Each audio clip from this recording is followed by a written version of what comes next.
Hello, this is Math 2231 coming to you from the College YouTube page during the summer of 2020, and this is the conclusion of the lecture entitled Implicit Differentiation. When last we met, you were working this problem. I hope you finished it, but if you didn't, you can do it now. You know what to do. Let's see how you did.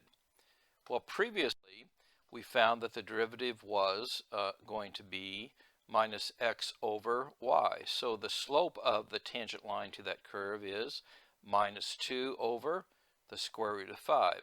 And then I will just do y minus the y coordinate equal m times x minus the x coordinate and write the equation of the line. Now here on example 5, I'm asking you to find y prime for each of the following, a and b. Now on C, we have not yet, we will soon, but we have not yet discussed the derivative of the logarithm, so you really can't do C yet. But let's do A and B. You know what to do.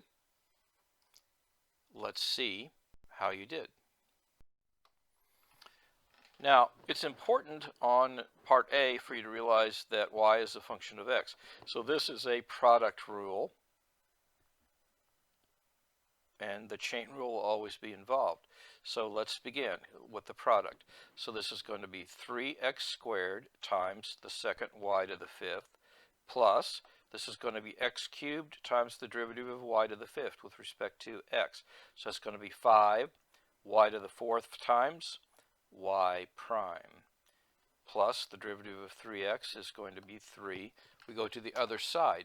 Now the derivative of 1 is going to be 0, but the derivative of this with respect to x is going to be 24, that is 3 times 8, y squared times y prime. Now, the whole goal of this was to find y prime, so we have to algebraically solve this for y prime. That means that we're going to get all the y primes on the same side. We're going to be putting y prime on the right side, everything else on the left side, and we're going to solve. So here we go. Putting all the y primes on the right side and everything else on the left side. Then we can factor out the y prime. So now we can divide both sides by the coefficient of y prime, and we find out that y prime is equal to 3x squared y to the fifth plus 3, all divided by 24y squared minus 5x cubed y to the fourth. Make sure that you can follow this algebra, and in fact make sure that you can do this algebra yourself. Let's look at the other problem. So here we have x squared tangent y, again y is a function of x, plus y to the 10th, this is the secant of x, is equal to 2x. So we need to take the derivative of both sides, and we got a product here and a product here. So the derivative here, and we have to use the chain rule with y. So the derivative is going to be the derivative of the first, 2x times the second, tangent y, plus the first, which is x squared, times the derivative of the tangent y. Now that's going to be secant squared of y, then times y prime, plus, here we have a product rule again. This is going to be 10y to the 9th times y prime.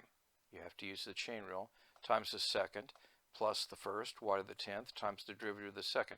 The derivative of the secant x is secant x, tangent x, and the derivative of 2x is 2.